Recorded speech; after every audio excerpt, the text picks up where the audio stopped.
Right, we are now live. Woo-hoo.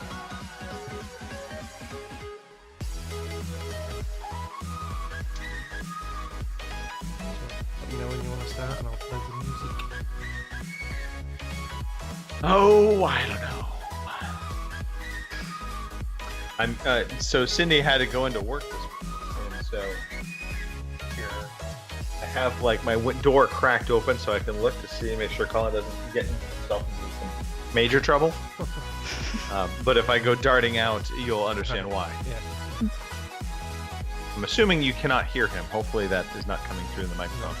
I figured since it's a condenser microphone, it's not going to pick up noise outside of the room. But you never know. All right, let's do this. Right, here we go.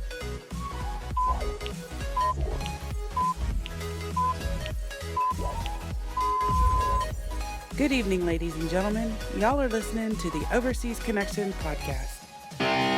Shut up and sit down. Here we go! Would you kind? I think we're just getting started. Medic! I'm a witcher. I think this is more than you can handle. He sits on his ass all day. Let's do this.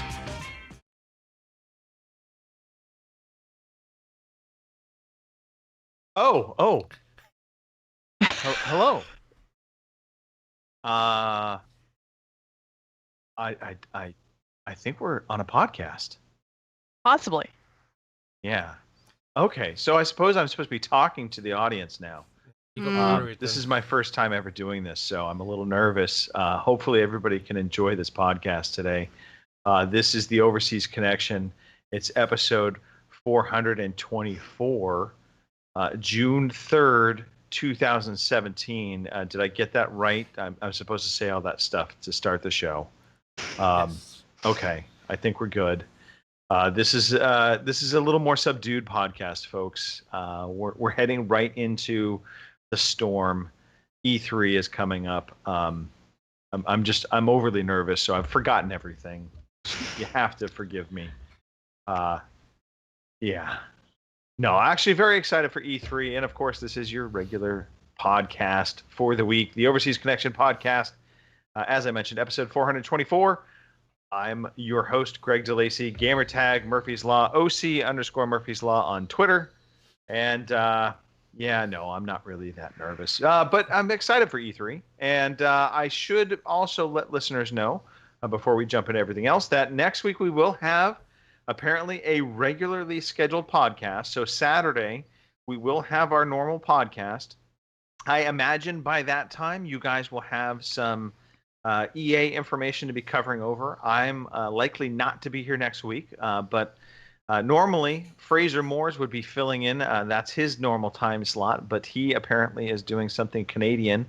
And so it's either going to fall on the shoulders of Robin Tate, our local Mexican-Irishman, or potentially Mark Wright, maybe stepping up to the plate. I don't know. Maybe. We're also going to have a special E3 podcast. That will come later in the week. It'll be on Wednesday, a little bit earlier than normal. That will be a 10 p.m. UK time, 2 p.m. on the West Coast, 5 p.m. on the East Coast. I think I got all those times right. That's just going to be an audio podcast, so we're not streaming that. We're just doing an audio. So it'll be available for download Wednesday night. So never mind all you Twitch streamers. Fuck off. You can only hear this through audio. But yes, we will have a podcast for E3 specifically. I, again, will not be on this. Unfortunately, I will be traveling the week of E3. Who makes their employees travel the week of E3? Some very sadly, mean ones. I'm to blame for that. Way to go. I actually, that's my own fault. But work does have to happen. So anyway, okay, enough of that stuff. Let's talk about the really good stuff, which is the two of you on the podcast today. Starting left to my right, we have Kim Woods. I left the S off. I don't know why. I'm nervous. There, that's it. You're nervous. Yeah. It's no terrible. Yep. And then the additional monkey on the podcast today, Mr. Mark Wright. Mm-hmm. Hello. I feel a bit overdressed because you two's got tank tops on. Hey, it is a blazing hot 80+ degrees outside. I should say it's not really blazing hot. It's nice, but it was. Yeah. It's warm. I'm just gonna say that right now. It's And 88 you know what? degrees here, so We've had a pretty decent week here for quite early June, end of May, early June. Yep. It is now 88 degrees here as well. So there you go. yeah, look at that. We got California weather. Yay! Yes, you do. Took it But long yeah, enough.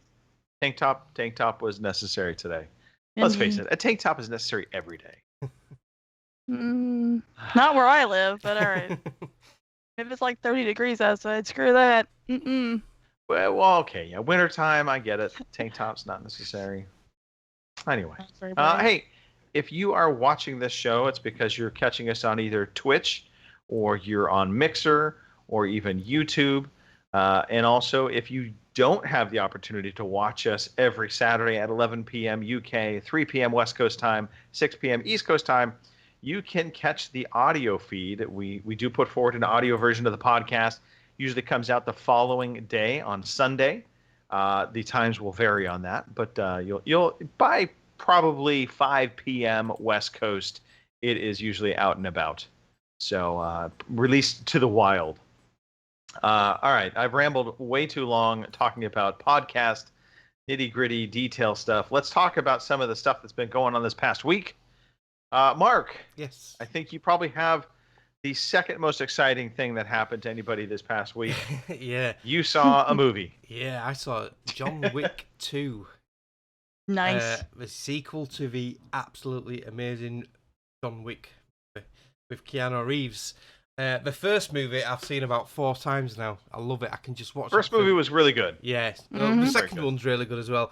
And it more or less carries straight on after, story-wise. Okay. It's really cool. His sort of like acting ability in this, and his movement and his gun.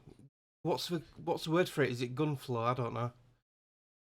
I'm not sure what you're getting at, but you threw me off with the very first sentence, which was acting ability and Keanu Reeves do not go hand in hand. No, it's good. And his gunplay, the way he handles the guns and that, he just looks so professional doing it. And so like just the amount of people he kills is unbelievable, and they're nearly all headshots. It's awesome to watch. I actually saw a YouTube video of him training for John Wick 2 on a real rifle range with real ammo. Have you seen that, Kim?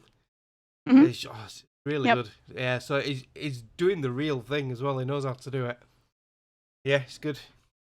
Highly recommend it. I'm not going to give anything away because obviously it's a newish film and don't want to give any spoilers, but yeah, like I say, it carries on from the original film, more or less straight into it, and right from the first minute to the last minute, it's just action-packed. It's brilliant.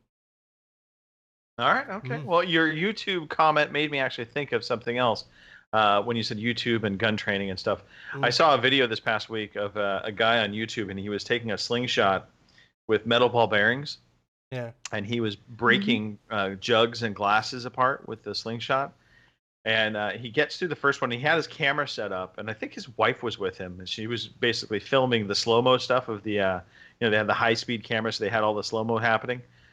But the third bottle he goes to shoot is a champagne bottle, and apparently the ball bearing hit it in just a way it basically ricocheted back on him. Ooh. Hit him square in the forehead. He goes tumbling over, and you see the camera landing near him, and just blood starts trickling out of his. I mean, the ball bearing was embedded. Yeah, it was the nastiest thing I've ever seen. So yeah, don't play with slingshots and bottles, kids. Yeah, no kidding. Yeah, the famous last words, by the way, is "Watch this." Hold my beer and watch this. Yeah. I've seen there's a new type of sling. It's not like a catapult, the traditional one. It's like a different thing with a cup type thing. Have you seen that? No, it was a standard like wrist rocket slingshot. So it's. Yeah, I don't know if I've seen it. Might be on YouTube where they've got these new things and they're really powerful. They're just like I say, once you got a steel ball bearing in there, as deadly as a bullet. Right. Mm-hmm. Well, I mean, in essence, it is a bullet, right? Yeah, yeah. That's really what I mean. A bullet, after all, is just something. It's just a a slug of metal. ball Yeah. bearing lead slug being Yeah. propelled. So yeah. Anyway, all right, Kim. Yes. Some exciting news going on here. You're talking about taking a shower, and then you talk Yeah. about fiber optics. So I'm just saying, are you And putting getting on a laid. show? What's going on? Something's being Yeah, laid. that's it.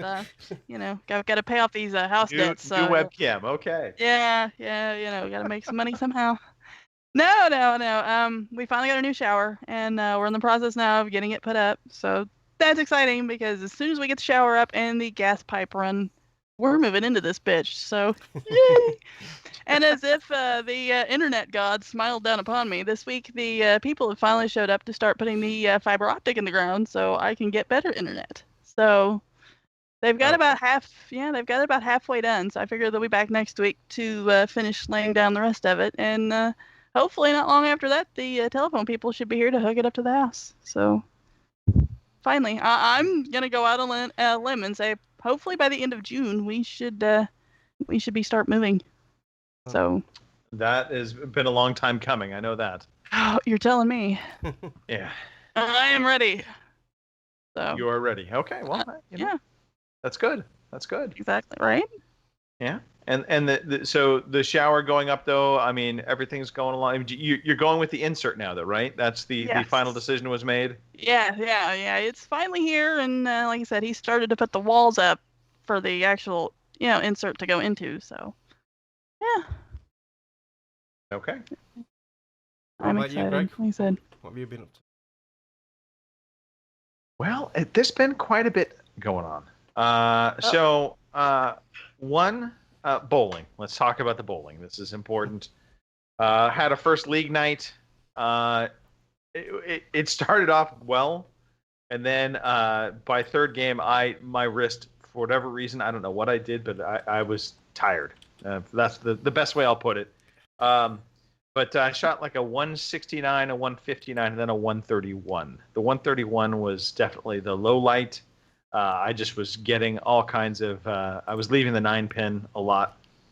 But one thing I was going to say, bowling tip for those out there, because I know everybody loves my bowling stories. No, really, I know you do. Have you hooked up with Kyle Adams yet to do your own bowling podcast? We've not set it up yet, but certainly we've had bowling conversation. Yeah. It has been going back and forth.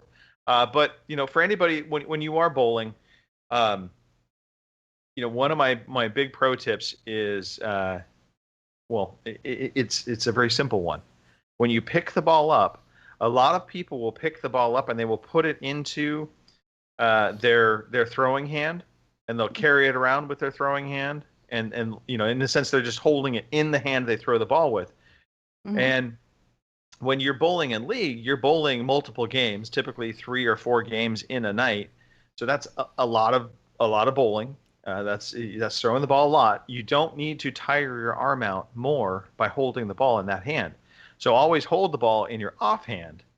Even if you're cleaning it, whatever, you want your ball in your offhand. This way, when it comes time to throw the ball, you put your fingers into the hole, and then you bear the weight.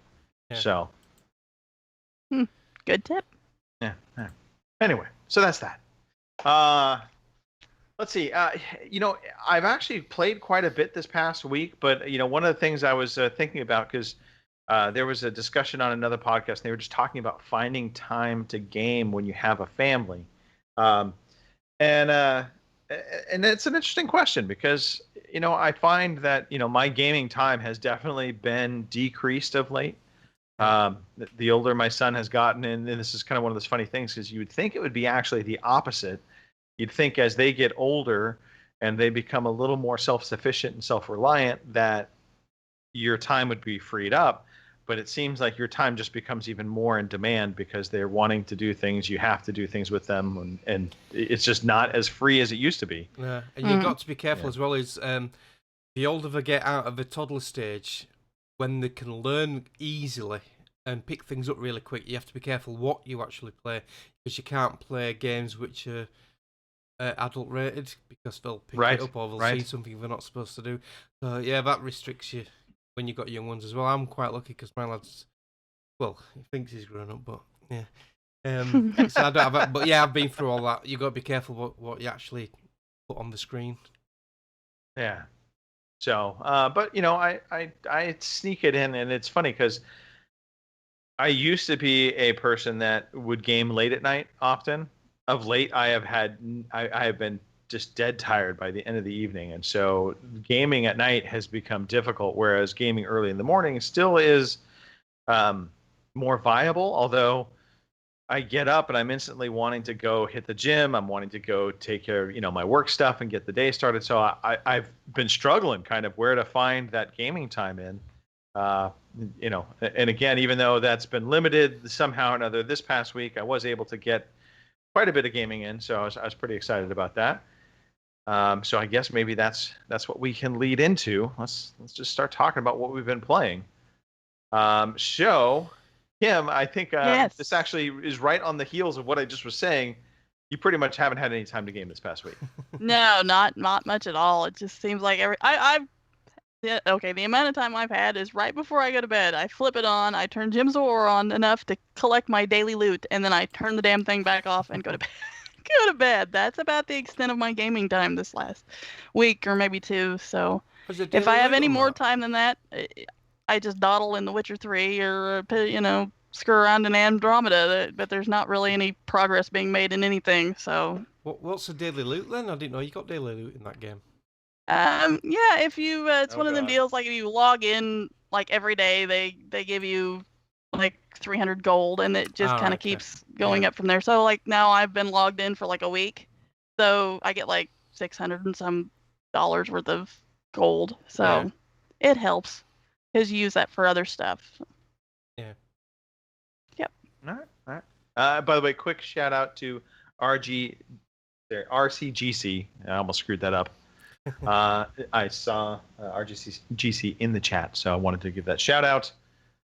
Mark, you finished some games this past week, or finished a game, I should say, and then started another one. Yeah, I finished Doom. I talked about it last week, but I finished Doom. I was right when I said I was halfway through. I was exactly halfway through. And those last 6 levels were just as fun as the first 6. The last boss was tough, but doable. With a bit of guidance from my lad, he claims to have helped me, but he just give me prompts when the boss was doing certain attacks. If you learn it's one of those where you learn the patterns and you can do the dodging. But yeah, okay, really, really good fun. Really enjoyed it. Like I said last time, graphically, really, really top-notch graphics. And super smooth as well. The 60 frames per second. You can tell this game's polished. There's no stutter. There's no judder. It's just runs superbly. I'm looking forward to tackling it myself. It's on my to-do list. Yeah, it's long overdue. Yeah. Like Bongo mentioned about the snap mode.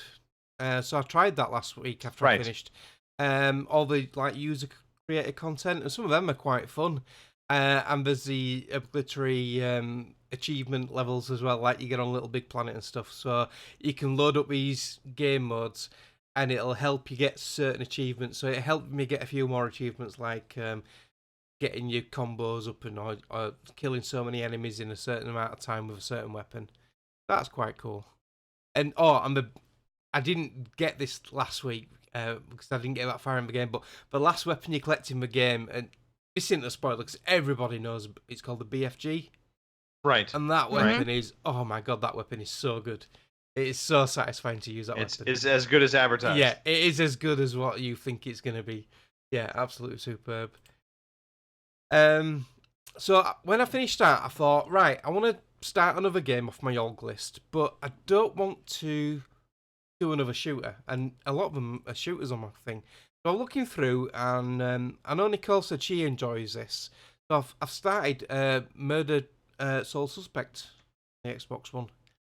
I think I picked up in a sale ages ago for about £3. It was like next to nothing, and I think it's been on games with I gold. think it was offered seems. on Games with Gold, if I'm not mistaken. as Yeah, well. after I bought it, Yep. yeah, usual case. And it's quite a unique experience, really. The premise behind it is it's a bit like the movie Ghost with Patrick Swayze. It's Right. a bit like that, really. But you're a detective who used to be a criminal, but you're now a detective, and you get murdered looking for this serial killer. And you come out of your body like it does in Ghost, and you think, oh yeah, what's going on here? And you look around and your body's on the floor. So the object of you to move on is to find out who your killer is. So it starts Right, on but this. as I recall, because I played the opening of that game, Yeah. isn't the murderer, doesn't it come across as almost like the murderer himself is supernatural in some way? I don't know yet. I've not got that far. I was trying to remember. I've only done the first bit. Okay. So what you do is you start investigating. So you can possess people. So you can look at their notes, or you can read their mind, listen to their thoughts, sort of thing. Or you can influence people to do things. So you work out this guy where he went and what he was doing. So he pushes you out of the window of the top floor. So you go into the building, and there's little side missions, and one of the side missions is quite neat. There's another spirit in the basement in the laundry room, and you go up to her, and she wants to know where her body is because she's been murdered, but she doesn't know where her body is, so she can't move on. And she says the last thing I know was this old couple. So as you start looking around the apartment, you can walk through certain walls, and there's an old couple in an apartment, and so you start investigating. So basically, you become the ghost detective. Yeah. Right. So there was a movie that came out that was kind of like that's this. right. Yeah, was it? Oh, there's one in UK called Randall and Hopkirk. One of them's dead. And there's a spirit, I forgot who. It was actually a couple fairly famous actors, and for the life of me, I can't think of it. But they basically were ghosts, and then they possessed people's bodies that so they could appear in real form. And like the hot chick was the old dude, and oh god, for the life of me, it's totally escaping me. Anyway, the premise is out there.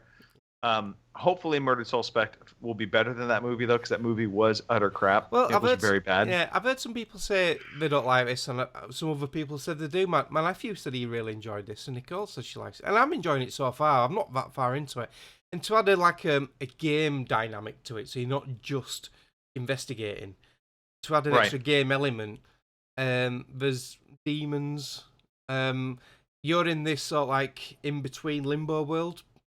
Before you move on, so there's these demons which can take your soul to hell. So you got to dodge these demons, and to do that, there's like whispers of spirit every scattered everywhere around, and you can hide in them, and it confuses the demon, and you can't find. And you have to like move from one to one while he looks, and then he'll eventually give up and start going on his patterned route again. And if you get behind one, you can eliminate it. Right. I don't know why they've put these demons. I think it's just purely a game mechanic to add a bit of extra element to the game. Because it was a bit of a surprise at first when I came across this demon. But yeah, right. So far, so good. Yeah, I'll have to see what the story pans out. I remember the demons. Like, I mean, they had that. I mean, I don't want to say scary element to them, but I always had a lot of anxiety once I saw one of the demons, near me, in a hallway, or whatever, and I knew I had to get past them. Yeah. And that anxiety, I think, is actually what got me to stop playing the game, because I was just kind of like, you know what, screw this. Yeah, and similar to Assassin's Creed with the Eagle Vision, you can press one of the bumpers, and you can see, you get some sort of vision, so you can see where people are in the building through the walls, and you can see where the demons are as well, and the different places where you can hide. So yeah. Okay. Yeah, so we'll see how that progresses. But yeah, so far I'm enjoying it. Okay. Well, and speaking of hiding. Yeah. Well, that's more Fraser than me. Yeah, the other game I've been playing is a PC game. I said I was going to buy it, and I did. I bought it last week. We all knew, Mark. We all knew. Yeah. We all knew Yeah. it was going to happen. And that is PlayerUnknown's Battlegrounds, and it's the big thing on PC at the moment. A lot of big name Twitch guys, they're playing it, and it is a lot of fun. It was my son's birthday last week, and I bought it for him as well. So we've both got it. So we've been playing. You can team up. Excuse me, Mark. Excuse me, Mark. I have to interrupt real quickly. Kim, spot on. R.I.P.D. Yes. Ryan Reynolds and Jeff Bridges. That was the movie. Far more important than talking about your yeah, I've game. seen that. Yeah. That movie was utter crap. Yeah. Utter crap. All right, continue on. So I've been playing duos, and playing as a team is way better. Obviously supporting each other. So basically, what it is, it's a battle royale. You start off with 100 people in like an area in a lobby. Once everyone's together and the time runs out, you're in an airplane over an island. Everyone parachutes out.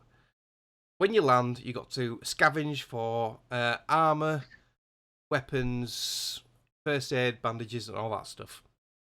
Right. In the meantime, you've got to make sure that you keep out of the way of other people if you're not armed, and if you are armed, you've got to kill the other people. Because basically, the last man standing wins. Or the last team if you're playing the team mode. There's a game come out on Xbox One similar to this at the moment, called the Culling. Are you going to talk about that, Greg? Yeah, and I'll definitely be talking about that. Yeah. So definitely, there's a lot of similarities. Yeah, I think this is going to be the next sort of like bandwagon big thing, because H1Z1 has got a game mode called King of the Kill, and I think the guy who's done this game was on that development team, and he's branched off on his own. I think that's right. Fraser knows more than I do. But yeah, quite a few of us have picked it up now. Fraser's got it, Chinny's got it, Kevin Fay 1985's got it, and we've got a WhatsApp group chat. So anybody who plays PlayerUnknown's Battlegrounds wants to join our WhatsApp group chat to arrange game sessions. I think we're having a game after tonight's podcast as well. Just contact me or Fraser. Are you going to stream it, Mark? Are you going to put it? I might do actually. Yeah, stream it. Yeah, I'm gonna. I think You I'll should. stream it. Yeah, and then I can record it and put my own gameplay footage up next week. Then, because at the moment There you I'm go. watching someone online and he's got a big afro, and that is not something I'd have because it makes you easier to spot. Yeah. Pro tip. Yeah. A lot of this is keeping hidden. If you have to run to another spot. Oh yeah. Sorry, I missed one of the massive big game mechanics of this. There's a ever-enclosing circle, which eventually shrinks really down small. So it pushes you together, so you have to engage in battle eventually. If you're outside the circle, you start taking damage, and the more you're outside the circle, the more damage you're going to start taking. It does give you a warning of when the circle's going to shrink, and also above your map there's like a blue line in your little man, and the nearer your little man is to the blue bar is how close you are to the edge of a circle. Okay. They also throw in an extra thing, which there's like sort of like random red small circles across the map, and these are called red zones, and basically they're areas what are getting mortar fire. So no matter who you are, it's done by the computer. It's not a player-driven thing. There'll be mortar shells dropping everywhere, so that can kill you as well. So if you're in the red zone, you're best getting inside a building quick. You don't want to be in the red zone or the blue zone, basically.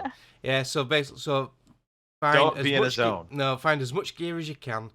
Get as high a level armor as you can. So you want a good helmet. 3 levels to everything. So a level 1 helmet, level 2, level 3. Level 3 is the best. You want a level 3 backpack, level 3 armored vest, so you can take more bullet fire. And the weapons, when you get the weapon, they're never loaded unless someone's dropped it. If it's a new weapon you're just picking up for the first time, always empty. So you've got that extra time of picking it up, and then you've got to pick up the ammo, load your weapon, and all this can take time. And if 2 people land at the same time and they're going in the same building, it can be quite frantic. And I've learnt now to try land way away from everywhere else, and just do a Fraser and sort of like hide out for a little bit. Try get inside the circle, get in the circle plenty of time, and then just like find a nice hiding spot. That'd be what I'd do. Yeah. Me and my son came fourth in the duos once. And my son, the first time he played it, he came second on singles. Okay. Absolute legend he is. But he's he's really good at these sort of games. But he's that age and his reflexes. We're playing the reflex card now. Yeah. But I Not reflex. Yeah, I take credit for it because I taught him everything he knows. I brought him up on Counter-Strike and Quake. So, all right. Yeah, highly recommend this game. And like I say, if anyone wants a game with us guys, just contact me or Fraser and we'll get you hooked up. So that's it for me this week. Okay. I have continued on further into Dragon Age Inquisition. I had thought I was actually, and it was kind of a surprise that suddenly the game might be coming to a close, but it turned out it was just one of those big plot twists where basically your encampment, your home, I should say, the castle that you're at gets basically decimated, overrun. You have to flee. You go to a new place. Base. Yeah. I know exactly where you are. So you've still got a long way to go yet. Close. Yeah, you still got a fair way to go. Yeah. And this new I'm base guessing you're by at now that, is a lot bigger. You made it to Skyhold then. Yeah. Yes. So that has been going on. A little NHL 17 and FIFA 17 with Mr. Gary DiFelice. That was lots of fun. Not exactly skills on display when it came to FIFA. We played 2 games. The first match was a draw, 0-0. The second match was a loss on my end, 1-0. But the highlight of this had to have been in the 0-0 draw. Gary had a penalty shot against me, and he, once again, just like you, Mark, I think I have a curse on people. Yeah. He missed wide right. Oh, yeah. So I think you put it on. You put it on Twitter. I recorded it. Yeah. Yeah, cool. That had to go out. Then we played some hockey, and in the hockey match, the first game, we played minor league teams, and we played the local affiliates to our favorite NHL teams, what their minor league affiliates would be. And so Gary, I forgot what the hell their names were, but in essence, Gary won in the last 4 minutes of the game. He scored 2 unanswered goals and beat me 2-1. Pissed me off to no end. But then we switched up and we went to pro level, and we played with our professional teams. And so I was the Sharks, he was the Islanders, and I shut him out 2-0. And it actually should have been worse. There was a couple shots that I thought I was going to get goals on that didn't go. But hey. So talking of your best buddy Gary, he's picked up PlayerUnknown's Battlegrounds as well. Oh yeah, I mean, let's face it, PlayerUnknown's Battlegrounds. I honestly want to just call it Battlegrounds because PlayerUnknown's is kind of. Yeah. I mean, that's the studio, right? Yeah, that's the guy who created it. Yeah. So anyway, but yeah, so that game has been getting hugely popular. Yeah. And there's a game that just launched out on Xbox One that had already come out on PC. Very similar to Battlegrounds, called the Culling. And apparently on PC, the Culling for a while was kind of the hotness as well. It's again a battle royale game. But I guess they made some tweaks, and I haven't been able to find out what the tweaks were. But apparently a lot of people hated on the PC side, the Steam side, they did not like the tweaks they made. And so it kind of fell out of favor. So again, very similar to Battlegrounds, you have this scenario of you have a battle arena that at intervals will shrink, and basically they use green gas that kind of encloses the map and shrinks down, forcing you to go into a central area. And much like PlayerUnknown Battlegrounds, it's battle to the last one standing. But this is more like the Hunger Games, I think, than than Battlegrounds is. In that, Yeah. for the most part, it's all handheld weapons. I You would don't say, have yeah, guns. I saw a bit on Twitch, and they were all like spears and swords and melee Yeah, right, weapons. right. So but there are some ranged weapons. There are bows and arrows. There are, I believe, shotguns. You can find guns, but they're very rare. Uh, and the other thing that I think is different from this, and I don't know if I like this mechanic or I don't yet, is that you can find. At first, I thought everybody just got them equipped, but apparently you have to find it on the map. But there are. For lack of a better way to put it, they're like little Garmin, handhelds that basically are rangefinders to other players near you. Right. And they'll give you the direction of where the player is, and if they're farther than 99 feet away or 99 yards, it'll be 99 plus. Yeah. But so you can use that to track towards other players. Or obviously find out if a player's coming towards you. It doesn't give you specific location, but it has a little arrow to it, so it's enough that more or less as long as you have that thing out, you really shouldn't be getting snuck up on. But to wield a weapon, you have to put it away. Right. Yeah. You can't use So both. there still are instances of catching players by surprise, but the battles, unlike I think Battlegrounds, where they can be over pretty quick with the gunplay.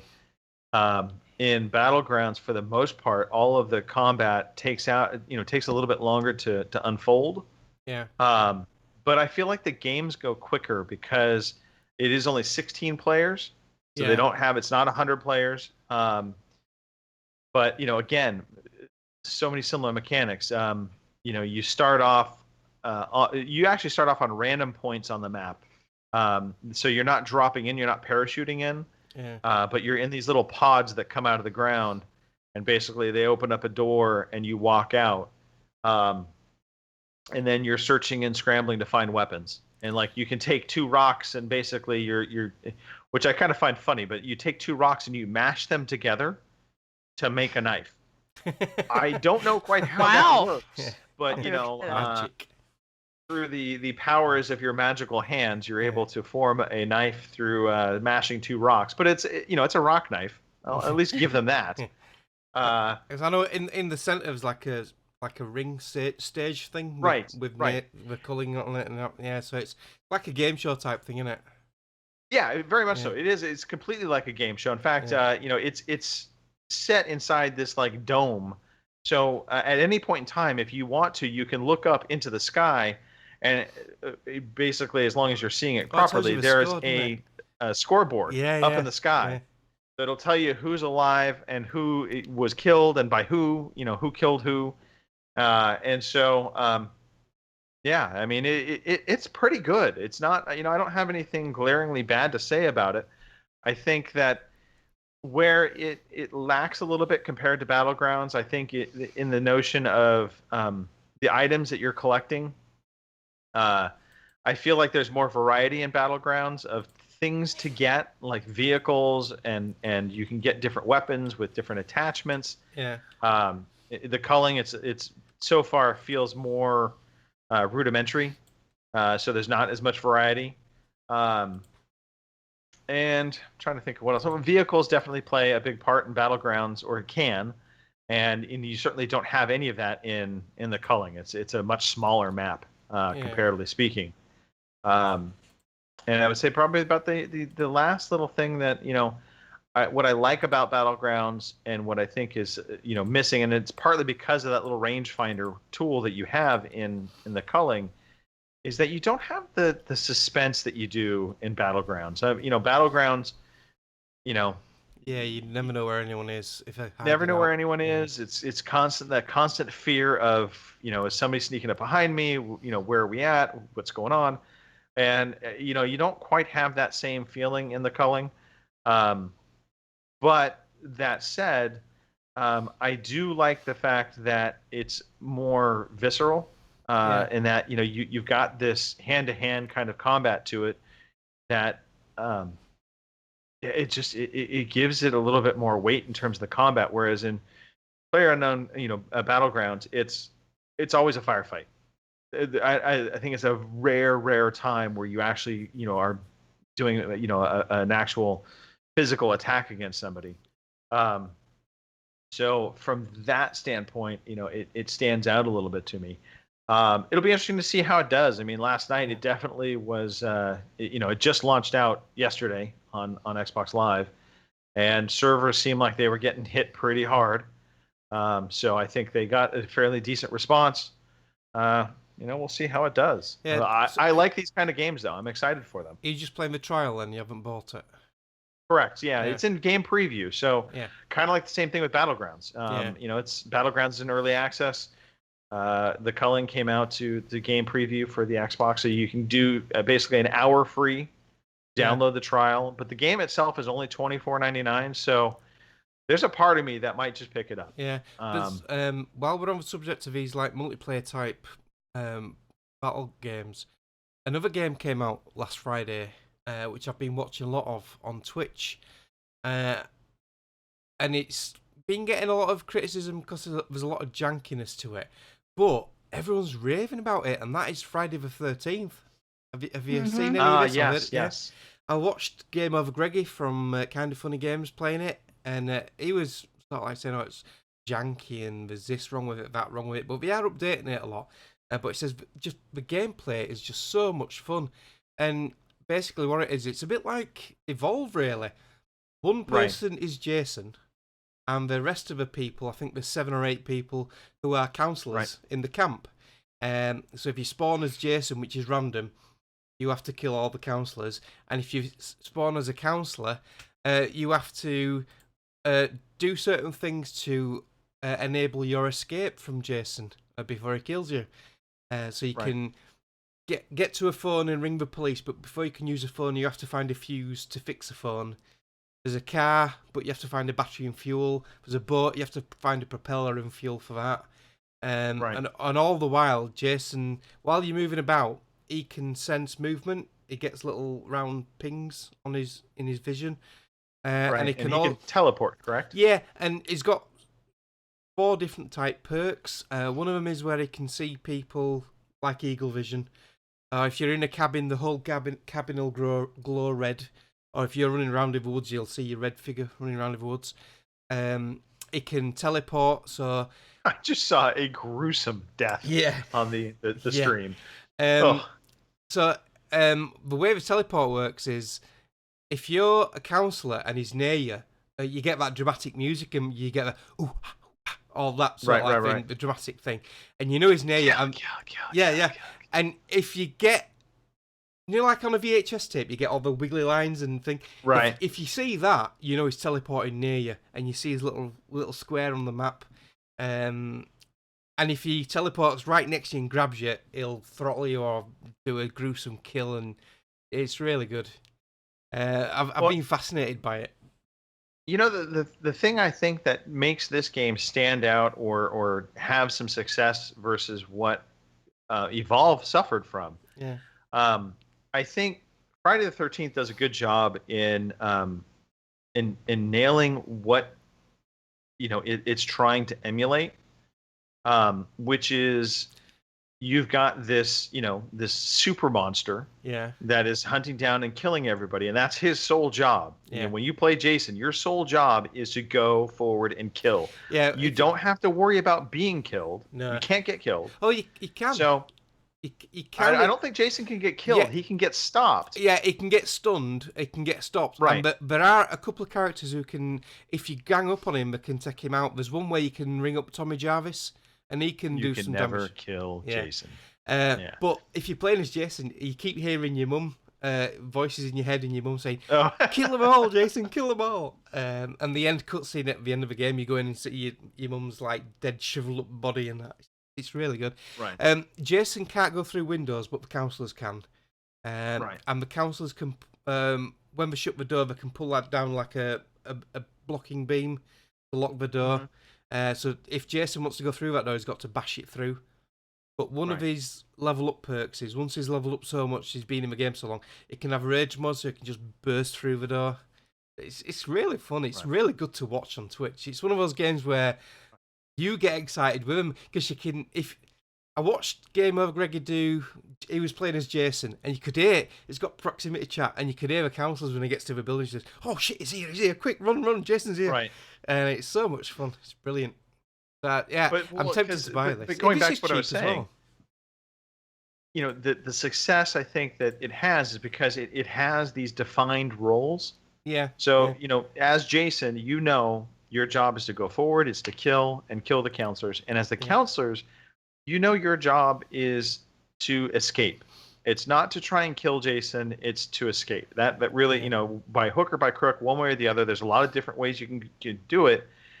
And so I think because they have those roles well defined and people kind of already know coming into the game what those different characters' roles are. Like, you know, if you come into a Friday the 13th game and someone tells you you're playing as a camp counselor, you know you are fodder and you need to run. You know, if you come into that game as Jason, you know your role is to kill. And I think the problem that Evolve suffered from is that when you played Evolve, you never quite understood what your role was, whether you were the hunter or the hunted. And I think, you know, it was always kind of one. I know they wanted to have that good back and forth, like you could be the hunter or the hunted. Yeah. But so much of me thinks that game would have been so much better if the players that were not playing the monster would have always just had some different random objectives to try and get to and to achieve and work on, kind of similar to what Friday the 13th has. And they, you know, they have their weapons, they can defend off the monster. And the role of the monster was to basically get bigger to the point that it could kill the people, but it was always the hunter, not being hunted. And I think that was part of what Evolve suffered from, and it's I think the success, you know, kind of where the success for Friday the 13th is right now. And the developers have kept the cheesiness parts of it as well, and they know it's cheesy, I know it's janky. Right. Some of the character animations are a bit meh.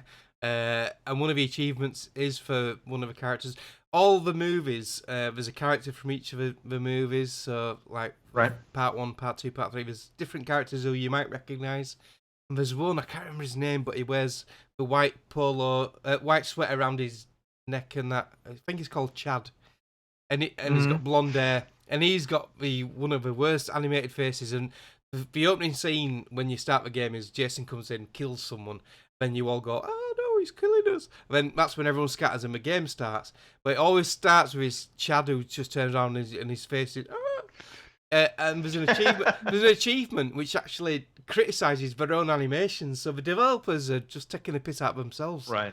So yeah. You know, and what's awesome about this is I could see if they have success with this and they could make some money off of it.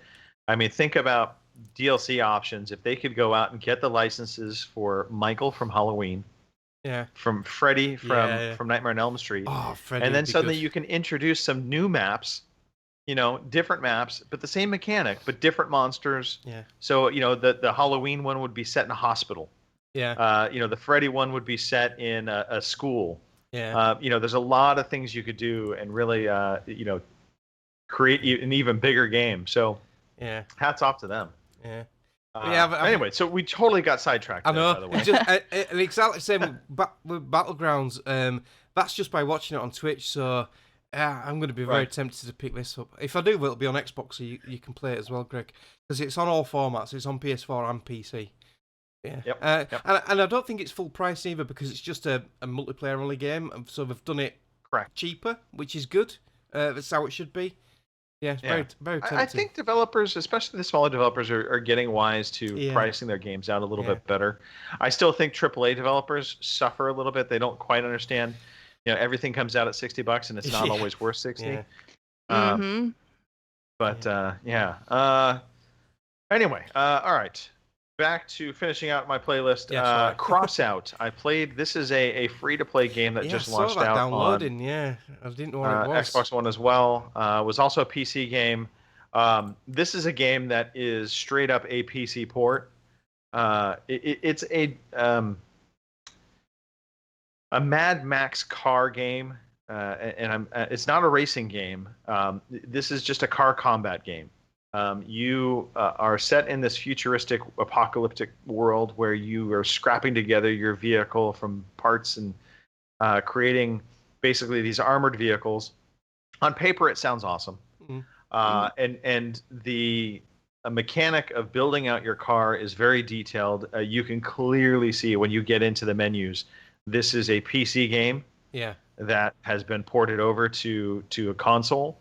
And so the menu system itself, I think for a non-mouse driven menu system isn't terribly intuitive. If I had a mouse, I probably would be feeling a little more comfortable with clicking around everywhere.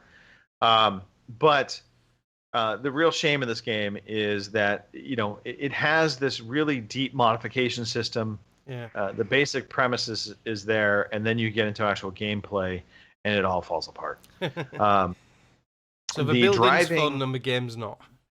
Yeah. So the driving is done by sticks. So your left stick controls like forward, trucks. backwards, left and right. Your right stick controls your turrets, so you're able to aim and shoot while you're driving. Right. But and maybe this is just because it's the early vehicles in the game, but they handle like they're horrible. So you're fighting the handling constantly, and then the combat itself is just arena combat where you're just dumped into this arena and it's kind of kill the other team, and so it's just, for lack of a better way to put it, I'm uninspired when I'm playing it. I'm just kind of bored. So as much as I love the ability to build up a car and to add stuff into it, I just don't feel like playing the game. So that's a problem. And this is a free to play as well, isn't it? It is free to play. So there's obviously microtrans. Yeah, I'm going to say, how do we make the money? What are the transactions for? The transactions look like they're all for kind of more cosmetic type stuff, but I didn't get that far into that area of it. I wasn't going to pay anything to try the game out.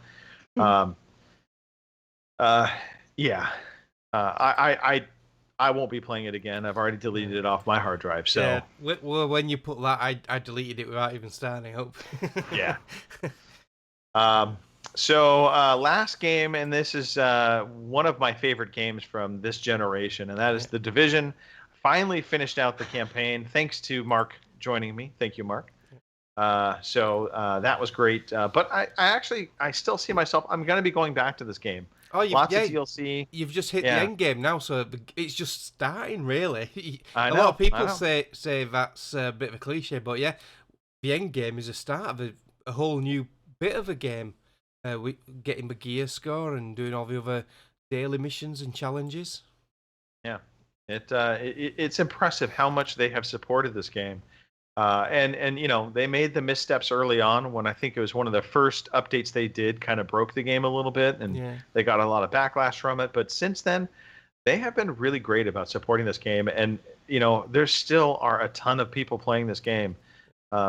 Anytime I go into a safe house anywhere within the map, I'm always seeing players coming in and out. So, I would say if you're ever, thinking you're going to pick up The Division, you should.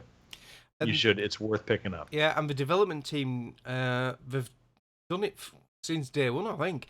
They do a weekly live stream of all the changes they're going to implement and different aspects of the game. So, yeah, they've really supported this very, very well. Yeah, good stuff. So, all right. Well, that does it for what we've been playing. Why don't we jump into some news? Believe it or not, there is quite a bit of news. A lot of quick bits, but we've got some news. Oh yeah, that's me. Oh yeah. Here is the fucking news. I'm used to things doing not it working. live. Yeah, I'm used to things not working. All right. Well, first, the probably biggest piece of news this past week was that Nintendo was confirming the details of its paid subscription service to Kotaku. So this is an article that just came out basically last night. Evening, wasn't it? Yeah. Nintendo Switch Online subscribers will have ongoing access to a library of classic games, and with added online play, users can play as many of the games as they want, as often as they like, as long as they have an active subscription. So that's huge. I mean, that's a big change from what they first said, which was they will have access to one game a month, per month. And that'll Right. change, Yeah. So that's a really big change, and let's face it, that's a big change for the better. They added, let's see, Nintendo Switch Online subscribers will be able to play a variety of classic games, including Super Mario Bros. 3, Balloon Fight, Dr. Mario, and more. So they're going to announce more games at a later date. The launch of the classic games library will include NES games. Super NES games continue to be under construction, but we have nothing further to announce at this time. So just NES games to start, but clearly it looks like they will support down the road SNES games into this service, which just makes sense. Now it does. They did not say whether this will replace the Virtual Console system, which Nintendo currently has up, but it did say that it would allow fans to buy. Sorry, that's the actual Virtual Console. Never mind. They have nothing to announce, basically, whether the Virtual Console will continue or it will go away.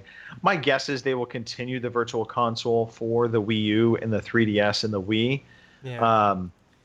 But that for the Switch, this will be the new service. Yeah.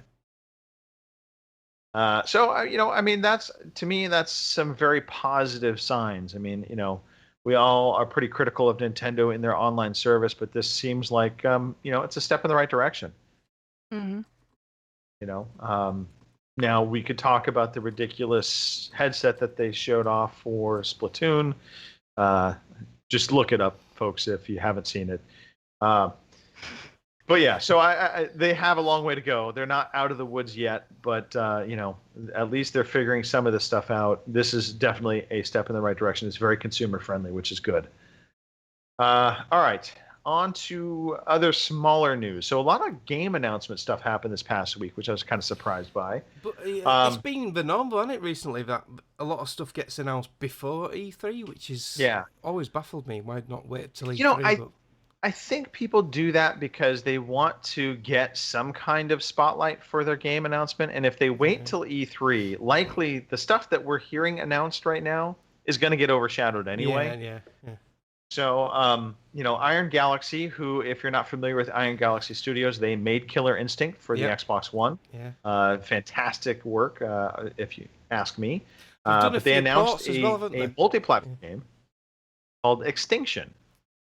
And this is coming early 2018. There's a trailer out there, so you can look it up if you can find it. But Extinction basically looks like you're going to play as a hero character. It looks like it's going to be an action kind of game where you're going to likely be running around sword and shield back in kind of medieval times. But in essence, the trailer, the launch trailer, shows off this giant trolls, for lack of a better way to put it. I mean, they're giant green trolls coming into this town and just weighing lace to the town, killing civilians. And your hero is there, and it seems like you are some kind of special, I don't know, hero, for lack of a way to put it. Maybe you're coming from a special, breed of individuals that has been, kind of like the Grey Wardens of Dragon Age. Your job is to fend off the world from these evils. So that's what you're doing. So, and I see, Mark, you found the trailer? Yeah, it looks quite cool, actually, the trailer. Yeah. So, I mean, when I say giant trolls, I mean, they are massive huge, compared to your character. But your character clearly has some very strong powers to it. You're able to basically hack off limbs of these giants.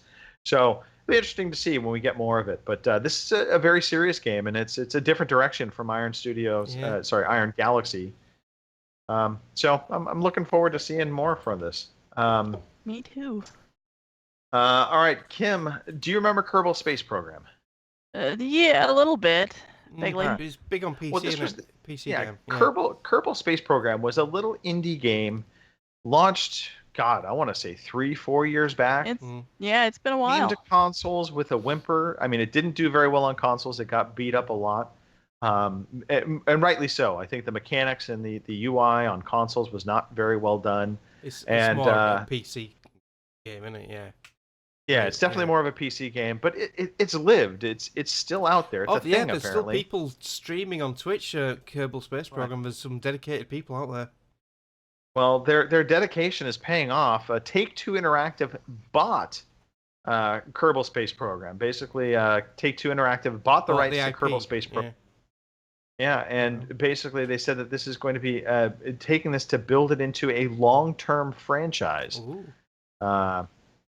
And so we'll see where they take this. That's kind of interesting that they would buy this because you told me Take-Two was going to be buying an IP and they were going to be buying a game for long-term profitability.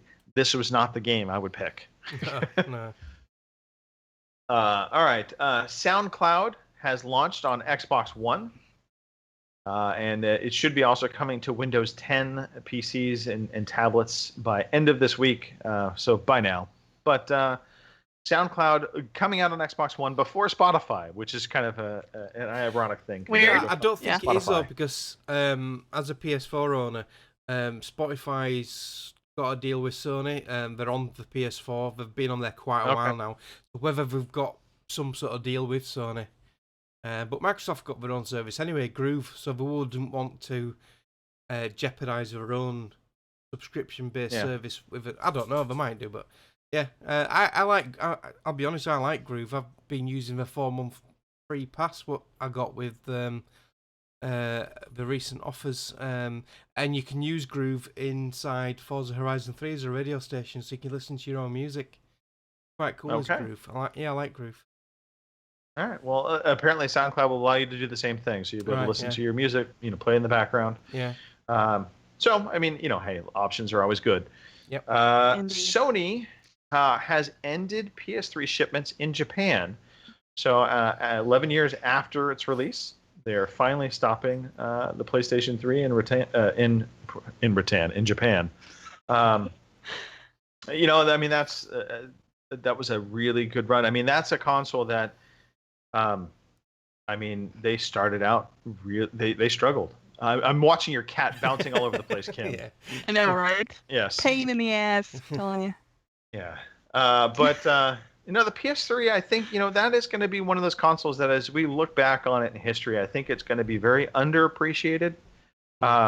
Because I think it's always going to have the stigmatism of its launch. But at the end of the day, I think they actually had a fairly successful run. They sold over 80,000 units. Yeah, or 80 million. 80,000. Yeah, the latter part of its life, I quite enjoyed the PS3. Like you say, it was just the early days it got a bit of stick, and they didn't do any favours by the way they advertised it and launched it and the pricing. But they've learned by their mistakes. They've not done that with a PS4. They've done that right. Yep, they definitely have learned. Indeed. So there you go. So if you need a PS3, do not go to Japan for it. You'll probably get one in the States or in the UK, but not in Japan. Middle-earth: Shadow of War was delayed, so it's moved away from August 22nd, and is now shipping October 10th. I'm just going to tell you right now, I think this is straight up a marketing move with Microsoft. We know this is a game that has a deal with Scorpio. Yeah. It was the first Scorpio announced title. So I have to imagine Microsoft asked them to push it out to coincide with the launch. Here's a bucket of money. Probably. Can you just delay it a bit? Here's a small envelope with some cash to go along with this request. Slide that across the table. And lo and behold, now we have this shipping on October 10th, which, if you're thinking about this, kiddos at home, that means the Scorpio likely now, might be the launch window, right around October 10th. It could be October 10th or likely the next week, because often we get software the week before, right? Yeah. Mm-hmm. So there you go. And some sad news for Mark. PlayerUnknown Battlegrounds, the developer has stat wiped and turned off Steam Family Share. But the good news, Mark, is that if you were already doing Family Share, it's only for new accounts. Yeah, it's retro. Yeah. Apparently, a lot of people were abusing Steam Family Share. And so the developer just got pissed off about it. But to be fair, one of the things what Steam sharing does, which is not as good as Xbox sharing, say like I've bought Battlegrounds, so Gary DeFelice can use it, share my library, yeah. But if I am on Steam, he cannot access my games. He can only access my games when I am not on Steam. If I go on Steam, it will give him a warning saying you're gonna come out of this game in so many minutes unless you pay for it. So unlike Xbox sharing, we can both play at the same time, the same game on the same purchase. You can't on Steam. But I'm sure people have found ways to abuse it, like it says there. Mm-hmm. Yeah, so there's a note here. So from the developer said, we'll bind all family shared accounts to the same in-game character, but this will take us time to implement. So it almost sounds like you could make multiple characters on one account and then have multiple people access that one account, or have multiple people sharing off the one account. Don't know. I've only created one. I don't know either, but I've only that's created one character. I don't know if you can create more than one. I don't know. No. For whatever reason, though, they turned it off, and yeah, it was. I mean, it was just specifically cited because of abuse from the player base. So all of those millions of people, we said that 2 million people have been playing Battlegrounds. Apparently, 1 million of them have been cheating. There's a few games on Steam what do that though. Elite Dangerous is one of them. Although you can buy either directly from Frontier or through Steam, if you buy it from Steam, you still have to register a Frontier account. So if you're sharing your library, if someone tries to play someone else's game of Elite, it'll make them want to log in with their Elite account, and if they don't have one, they can't play it. But there are a few other games similar to that who have done like third-party restrictions. Well, ironically, Elite was the same way on Xbox One. I had to make a Frontier account before I could play it. That's right. Yeah. All right. Well, I'm sure they will sort it out, and everybody will continue go on loving the game. Yeah. Need for Speed Payback was announced. A trailer was launched. It is coming out November 10th, 2017. So just this coming holiday. It will be, in fact, taking place in Las Vegas. And from the video, when you watch the video, there's very much a Fast and Furious kind of vibe to the game. Yeah. So I'm kind of curious what the story mode is going to be, but they're talking about their crew, and they're talking about the crew being the best crew, and they can only do what they do. And it'll be interesting. Maybe they have a kind of a heist story mode to it. Maybe they just rip Fast and Furious off directly and go that route. Seems like it wouldn't be the worst idea. No, there's a big truck in this as well, and I'd love it if you could play drive a truck. But I don't think you'd be able to. I think the object is to heist that truck. But yeah, it looks quite cool. But we all do, don't we, the Need for Speed games? They always do a nice trailer. Yeah, Kim, are you? I don't know. You don't strike me as a racing game fan, but Need for Speed is kind of a different. I mean, it's not really a racing game. Yeah, well, yeah, I'm not like the racing simulator, like the Gran Turismo sort of thing, but like what was it, Forza Horizon, where you can go a little more off-road. Yeah. I'm more into something like that. So, all right. Because what was it, Dirt? Yeah, Dirt. I when we got that, Dirt was great. It was. I like Dirt, so I'm more of that. I'm not disciplined enough to keep it on a track, or a very good driver. Maybe that's for what the I'm. record. Neither am I. So I'm more of the off-road. Really not. So I'd check into this. So. Yeah. I've still got I think it might be on my Yolg. I've still got the last Need for Speed to play. Not most. Was it Need for Speed Rivals? No, the one after Rivals. I don't know. I've got the crew on mine. Yeah, was that many of them? I've still got Rivals to finish as well. That was good. I enjoyed Rivals with the police chases. Yeah, good franchise. All right. Well, last piece of news, and this is one that will make Nicole very happy. Gears, and my bad, Kim. Yes, and of course you. Actually, it makes all of us pretty happy. Yeah. Gears of War 4: Rise of the Horde DLC is coming out June 6th. It's going to feature new skills for all classes, 2 new difficulty levels. One is called Inconceivable, and then Iron Man. Inconceivable is specifically dealing with, I believe, PvP, but Iron Man is more towards the campaign. Right. So basically, finishing the campaign out without dying, kind of thing. With one life sort of thing, yeah.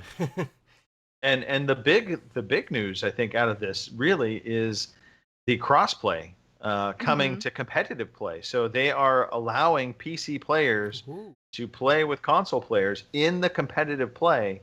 What they've done though, as a way for console players, if they want to, level a playing field, if they feel it's not competitive for them, they can toggle basically for console only.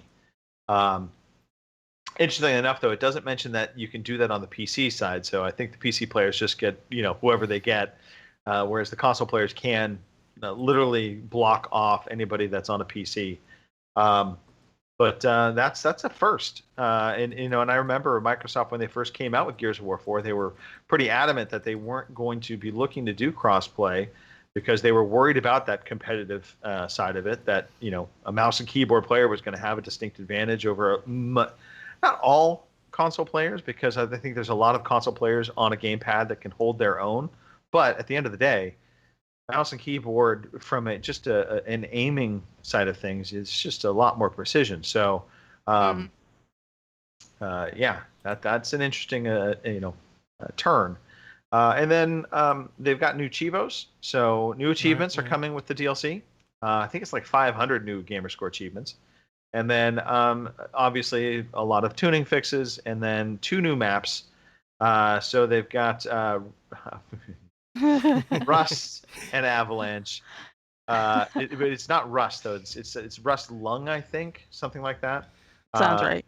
But that is a new map. That's like an underwater kind of facility, I believe. And then Avalanche is a remake from Gears of War 2, I think.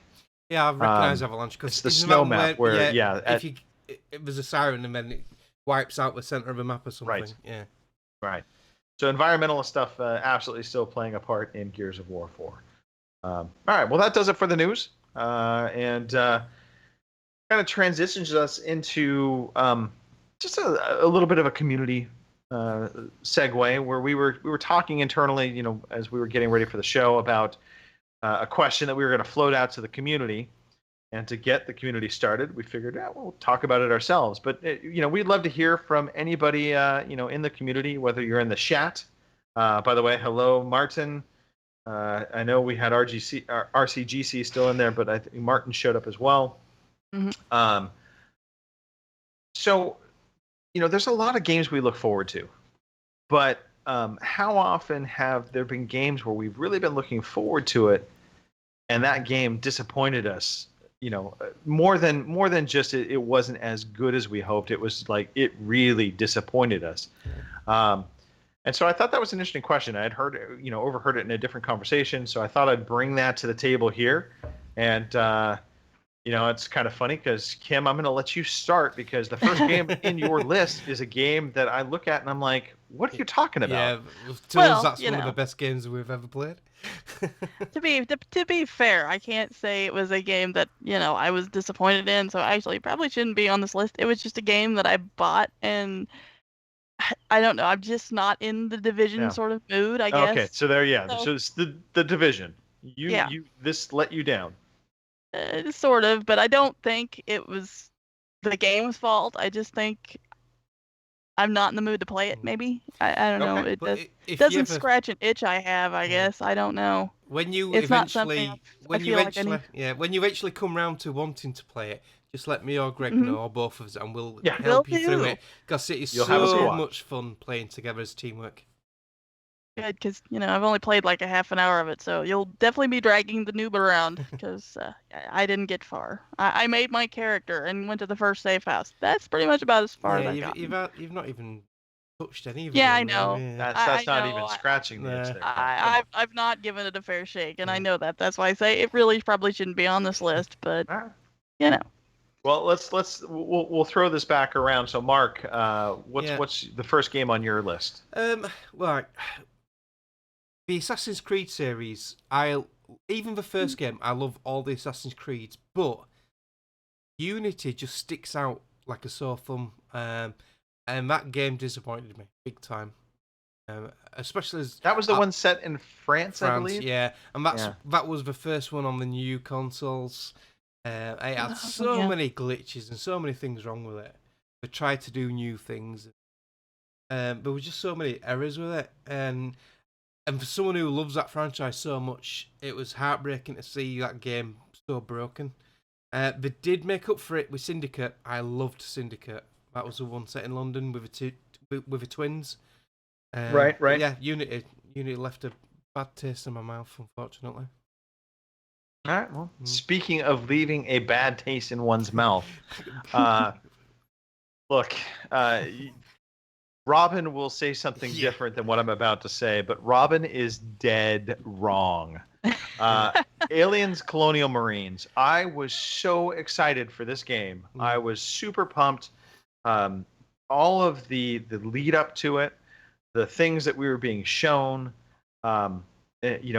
being a huge Alien fan of the series, but more specifically, the movie Aliens, to me, is one of my all-time favorite movies. Yeah.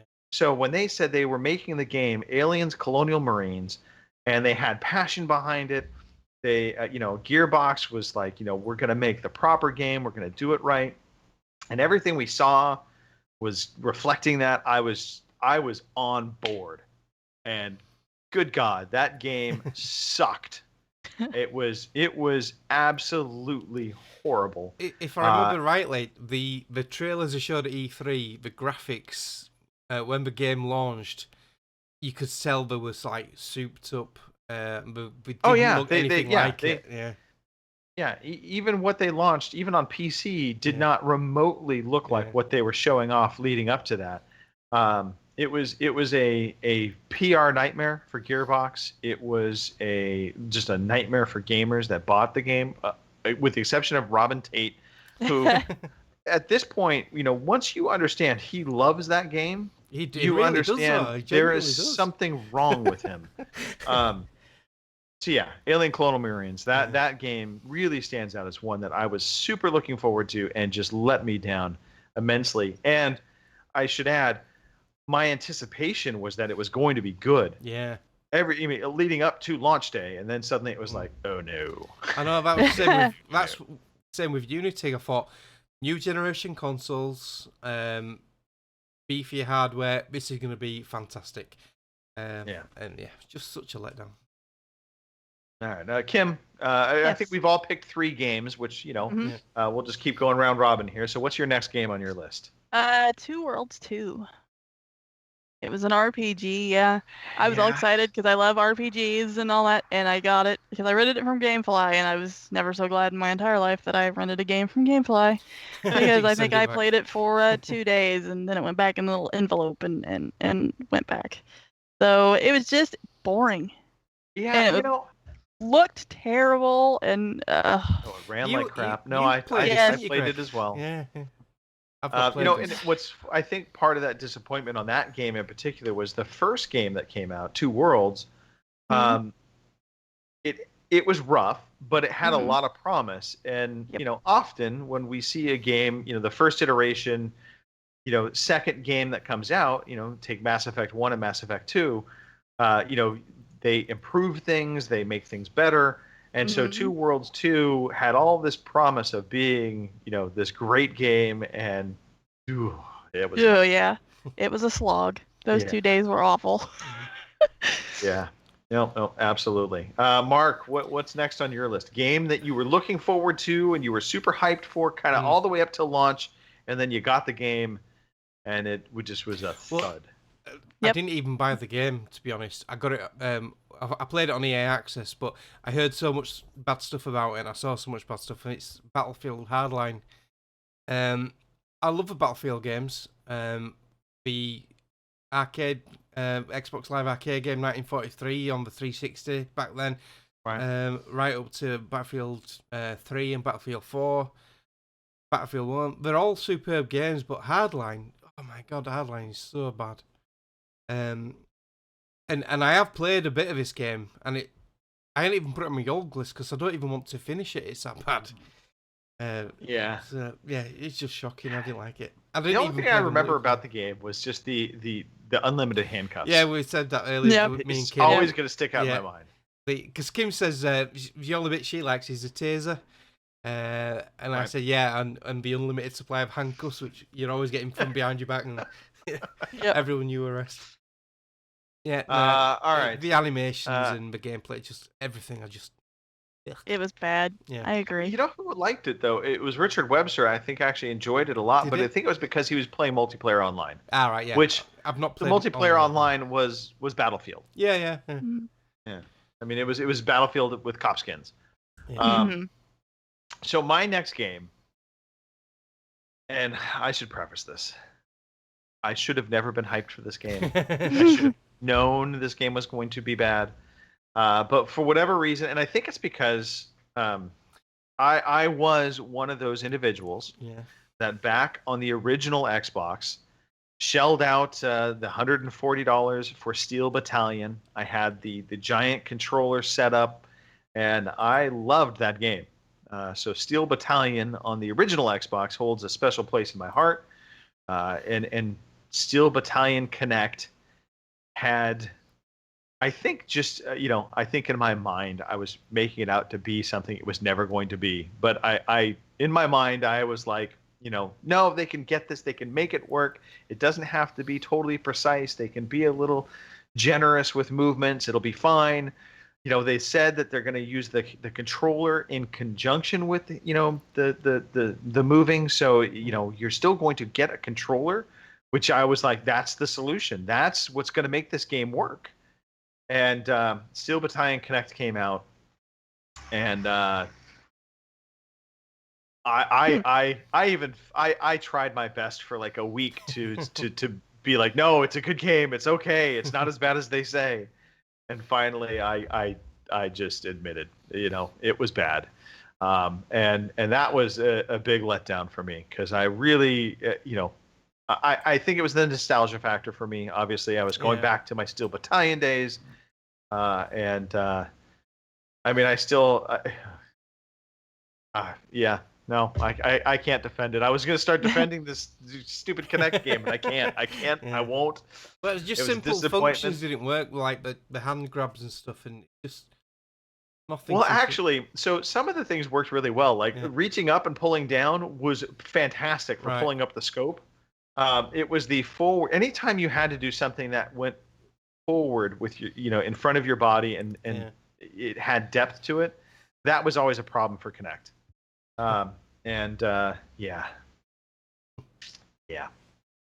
Maybe this game would have done better on the Xbox One version of Kinect. The better version of Kinect. Yeah, I was just gonna say it's come out a bit too early. That ship sailed also. So we will put it to bed. We will bury it as a disappointment for sure. All right, Kim. Next game on your list. And the biggest probably disappointment of all, Dragon Age 2. You loved Dragon Age 1, didn't you? Yeah. That was a pretty big disappointment. I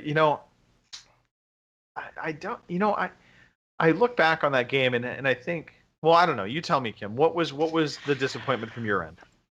Well, like a lot of people have said, they reused kind of the same like dungeon stuff. Mm-hmm. I mean, everyone cave and everything else looked like the last cave you were in. That was bad. And another one for me is I hated my companions. There was not one decent companion. And the one decent one you thought you had, and he turned out to be totally wrong. And it's just, I don't know. They definitely hurt. You could definitely tell they rushed it to get out, and they were because of the Dragon Age Origins hype. And wasn't this, help me out here, because I have to remember, but I want to say this was also a divergent in that in Dragon Age Origins and even in Dragon Age 3 or Dragon Age Inquisition, I guess is the proper game name, but you created your own character and you kind of had that that one character that you were controlling. But I want to say in Dragon Age 2, wasn't it like a brother sister that were the main two characters? Yeah. And I don't recall if you really had customization of them or not. Not a whole lot. Not Yeah. compared to what the first one started at and then what Inquisition ended up being. Right. You couldn't No, change this their one- voices or anything like that. It was all No. very set in stone. Mm-hmm. Okay. Yeah. So after the big hype that was Origins, and I loved it, and then to go to this, and there's going to be people out there that's, well, I don't think Dragon Age 2 was all that bad. And you know what? Maybe it wasn't, but when you look at they're it wrong. They're after, wrong. yeah, but after you look at it after playing Origins, and then like even now with Inquisition, it was definitely the odd duck. You know, it's. I think the only thing that really came out of Dragon Age 2 that I thought was good was mage combat. Yep. The mages with their staffs, they suddenly, it was, they felt like a viable fighter on the battlefield compared to, in the first one, I think they were just kind of the spellcaster in the back that was fragile. But yeah, God, I completely forgot about the reused caves. And there was like one cave for like an entire map. They just reused the same one, and then they would just wall off certain doorways. Yep. And the best part was the walling off. I mean, it looked like they walled it off. They didn't even like put texture of just like dirt or whatever. Yeah. That was pretty horrible. I mean, it's bad enough that I didn't even go back to finish it. I never finished Dragon Age 2. Maybe I could bring myself one of these days to go back and try and finish it, but I got to the point of just like, no, back away. Back away from the Dragon Age 2. Yeah. All right, Mark. Next game on your list. I've got Evolve. Quite a few of us got suckered into the hype, even down at E3. I didn't actually play at E3, but I was there when Robin, Ginny, and Stu and everything, they all played it and came out and went, oh yeah, fantastic, this is going to be the new fucking Source, this is brilliant. And they were so pumped for it. And then the alpha came out, and it was diabolical. He couldn't connect to a game. Then the beta came out, and it was still horrible. And then a lot of people didn't buy the game, and then reports of the game kept coming in saying how terrible it was. Then we got it free, didn't we, on Games of Gold? And I just right, and it lived up to the other two versions, the alpha and the beta. I just didn't like it. I don't think I've deleted it yet, but I have. Pretty much. I can. Yeah. So it had so much potential, but yeah, it became a bit of a lame duck. Yeah, and again, I think, just kind of looking back on it, I think that it suffered, from one, the alpha and the beta. I mean, it had so much time in the public prior to release. Yeah. That everyone was talking about it. It was getting best of E3 things for upcoming games. The marketing as well. Gee. Yeah, I just think it had too much public time. This is one of those instances where a game is out in the public for so long that it hurts it. And I think the original Titanfall actually suffered a little bit of this too. That it had not only time for people to get excited about it, but it had enough time for people to suddenly also start really scrutinizing it and looking beyond the initial layer and starting to see, well, there isn't really all that much to the game once you get past that initial play. And that was the same thing with Titanfall, if we think back to that. They didn't have the single player, and then like, oh, we're going to add in the single player campaign, but that was just playing the multiplayer maps. It was just multiplayer matches, Yeah. So the thing with Evolve as well is the marketing was really, really shoddily done. The DLC packs that were releasing and charges for it were stupid. The way they did it. Yeah. So, yeah. They didn't do themselves any favors, and no. I wish all the best for Turtle Rock because I think they're good developers. Yeah, but that was a, like I said, that game could have had so much potential.